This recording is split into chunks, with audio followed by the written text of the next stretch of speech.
நித்யானித்ய விவேகஸ்ச தேக க்ஷணிகதாமதிः மிருத்யோர் பீதிஷ்ச தாபஸ்ச முமுக்ஷா விருத்தி காரணம். இவனுடைய இந்த முமுக்ஷை இவன் நன்னா விருத்தி பண்ணிக்கணும், திருடம் பண்ணிக்கணும். அதுக்கு சுலபமான உபாயம் என்னன்னா 3 விஷயத்தை இவன் எப்போதும் மறக்காம ஞாபகம் வச்சுக்கணுமா.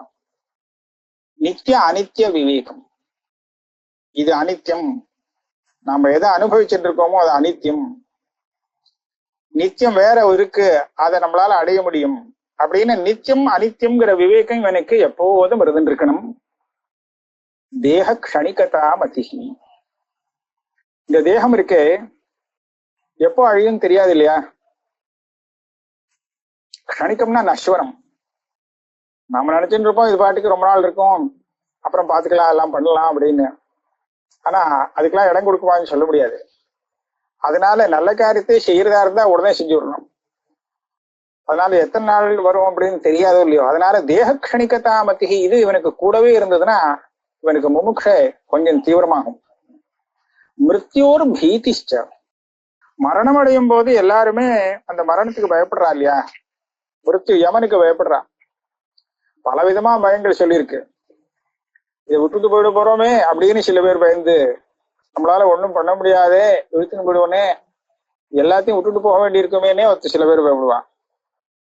சில பேர் என்ன பயப்படுவான்னா பண்ணின தப்புகளுக்கு எல்லாம் தண்டனை கிடைச்சிருமே, இனிமே என்ன பண்றதுன்னு அந்த பயம் வரும்.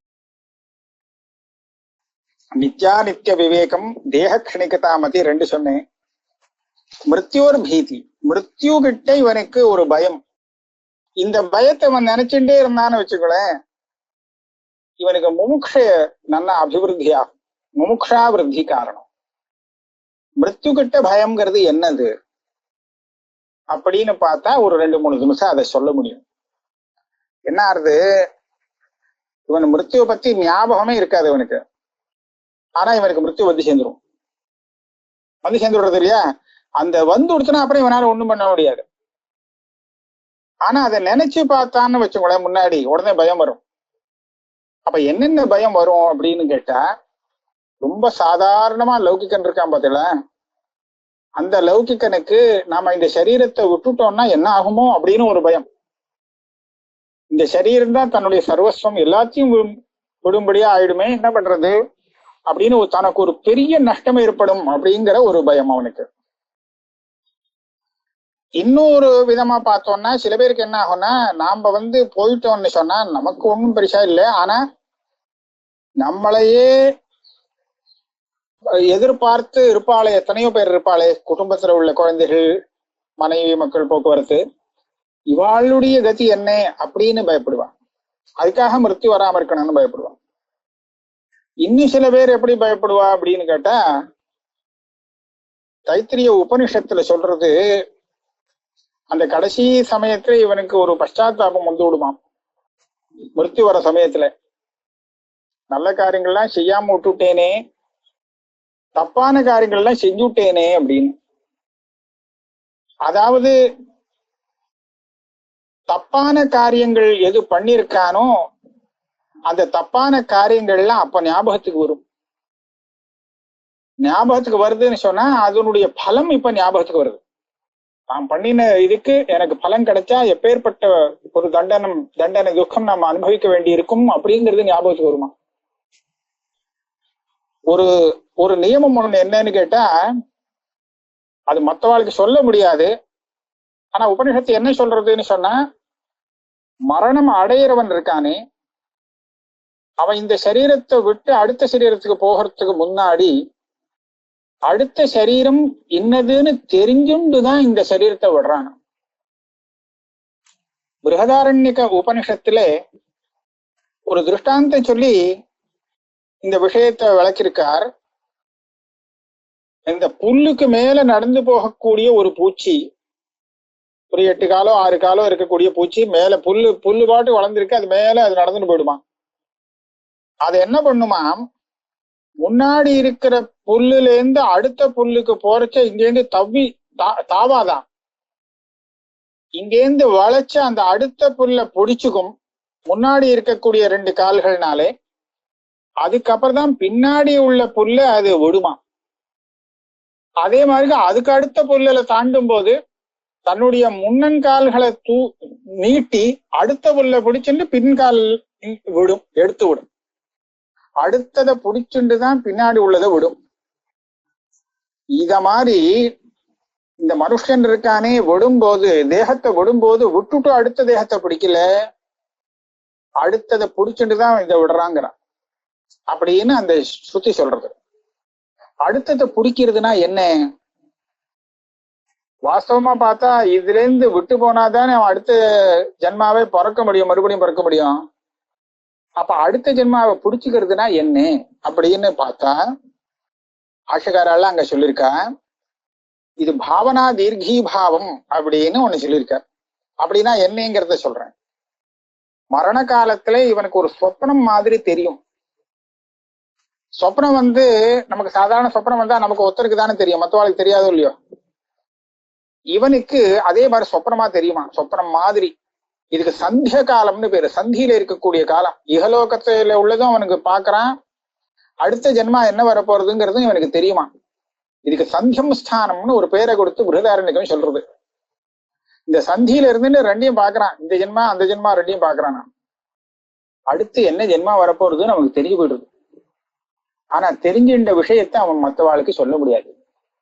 ஏன் சொல்ல முடியாதுன்னு சொன்னா, அதை பார்க்கிற சமயத்துல அவனுடைய வாக்கு நின்று போயிடுச்சு. அது வேலை பண்ணாது. என்ன வாங் மனசி சம்பத்தியத்தே மனப்பிராணே, அந்த நிலைமையில இருக்கான், கிளம்புற நிலைமை. ஆனா அடுத்தது என்னங்கிறது தெரிஞ்சு போச்சு. இப்ப கவலைப்பட மாட்டான். சரி இவ்வளவுதான் நம்ம பண்ணினோம், அதுக்கு இதுதான் பலம் அப்படின்னு தெரிஞ்சுட்டு தான் போறான். இதுல என்ன நியாயம் அப்படின்னு கேட்டா, நாம பண்ணின பல கர்மாக்கள் நல்லது கெட்டதுகள் நமக்கு மறந்து போயிருக்கும். இதே கர்மாக்களை இன்னொருத்தன் செஞ்சிருந்தானே ஆனால் இதுக்கு என்ன தண்டனை, என்ன மாதிரி அவனுக்கு தண்டனை கொடுக்கணும் நம்ம கிட்ட கேட்டா நம்ம என்ன ஒரு பதில் சொல்லுவோமோ அதே தானே நமக்கும். ஆனா நமக்கு மறந்து போயிருக்கும், என்ன பண்ணோங்கிறது மறந்து போயிடும். ரொம்ப நாள் காலப்போக்கில எல்லாம் மறந்து போயிடுது இல்லையா. அப்படி இருக்கிறச்சே இவன் பண்ணின தப்பான கர்மாவுக்கு அடுத்த ஜென்மா அவனுக்கு வந்ததுன்னு வச்சுங்களேன், வேற மாதிரியான ஜென்மா அதுக்கு தகுந்தாப்புல வந்ததுன்னா இவன் என்ன சொல்லுவான், இவன் நினைக்கலாம் நான் ஒரு தப்பும் பண்ணல, எனக்கு போய் இப்படி கொடுத்தாரு பாரு, அநியாயம் பண்றாரு கடவுள் அப்படின்னு சொல்லுவானா மாட்டானா இல்லையா. அப்படிதான் நமக்கு தோணும். எனக்கு தெரிஞ்சு நான் ஒரு தப்பும் பண்ணல, ஆனா எனக்கு போய் இப்படி தண்டனை கொடுத்துட்டாரு அப்படின்னு. இப்படி சொல்லப்படாதேங்கிறதுக்காகவே சுவாமி அடுத்த ஜென்மாவுக்கு கொடுக்கும்போது அவனுக்கு காமிச்சு விட்டுருவாரப்பா. ஞாபகம் வந்துடும், அந்த சமயத்துல என்ன பண்ணோங்கிறதெல்லாம் ஞாபகம் வந்துடும். ஓஹோ இந்த காரியப்பட்டிருக்கோம், அதனால இதுதான் நமக்கு நியாயமான ஜென்மா அப்படின்னு தெரிவிச்சுதான் அவன் அடுத்த ஜென்மாவுக்கே கொண்டு விடுறான்.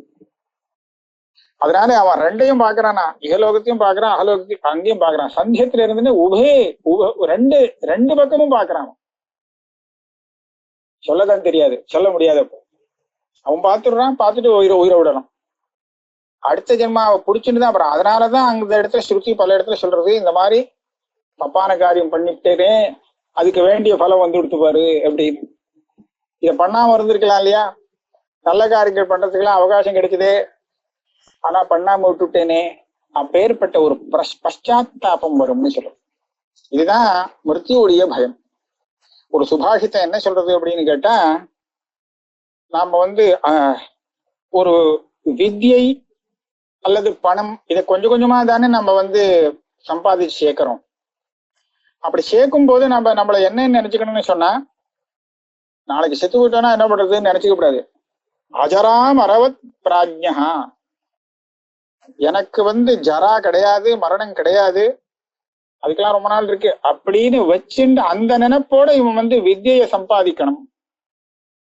தனத்தை சம்பாதிக்கிறவனும் அதே மாதிரிதான் சம்பாதிக்கணும்.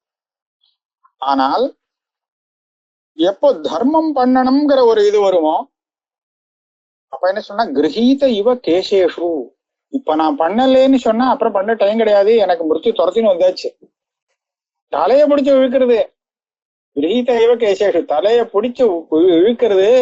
இப்ப பண்ணினாதான் முடியும், நாளைக்கு பண்றதுக்கு இருக்க மாட்டேன் அப்படிங்கிற எண்ணத்துல அவன் தர்மானுஷ்டானம் பண்ணணும். அப்படின்னா என்ன அர்த்தம், இந்த நல்ல காரியம் பண்றதுக்கு காலம் தாழ்த்தக்கூடாது, உடனே பண்ணிடணும். ஆனா வித்தியை சம்பாதிக்கும் போது கொஞ்சம் கொஞ்சமா பண்ணி ரொம்ப காலம் பண்ணிட்டே இருக்கணும். அதுக்கு முடிவே இல்லை. ஆயுசு பூரா இன்னும் நிறைய ஆயுசு இருக்கு, எல்லாம் பண்ணிட்டே இருப்போம் அப்படின்னு பண்ணிட்டே வரணும். அதனால இப்படியாக பார்க்கறச்சே நமக்கு மிருத்யுடைய பயம் இருக்கு பார்த்தீங்களா, அதுவும் ரொம்ப உபயோகமானதுதான்னு தெரியுது. அது இல்லாட்டா நமக்கு பல நஷ்டங்கள் வரும். ஒரு சமயம் நமக்கு இங்க மிருத்யு பயமே கிடையாது அப்படின்னு இருந்துருதுன்னா, அப்ப மிருத்யு பயத்தினால எந்த ஒரு பிரயோஜனம் நமக்கு சித்திக்கணுமோ அது சித்திக்காம போயிடும் இல்லையா? அதனால இது கூட நல்லதுதான்னு தோன்றது. மிருத்யோர் பீதிஷ்ட தாபஷ்ட, தாபங்கிறது அந்த பశ్చాத்தாபம். ஒரு தப்பு பண்ணிட்டான்னா அவனுக்கு மனசுல தப்பு பண்ணிட்டோமேன்னு ஒரு வருத்தம் வேணும் இல்லையா? தப்பா சரிதான், நான் பண்ணது கரெக்ட் தான் அப்படின்னு யுக்தி சொல்லி அதை திருடப்படுத்தின்னு இருந்தான்னு வச்சுக்கோங்களேன், தப்பையே சரின்னு சொல்லிட்டு இருந்தான்னா அவனை ஒண்ணும் பண்ண முடியாது. அதனால பண்ணின தப்புக்கு வருத்தம் இருக்கணும். அப்ப இந்த வருத்தங்கள்லாம் முமுக்ஷா விருத்தி காரணம். முமுக்ஷையானது விருத்தி அடைவதற்கு காரணம். அதனால இத பார்த்து நம்ம நமக்கு நம்ம நடைமுறைக்கு ஏத்துக்கணும்.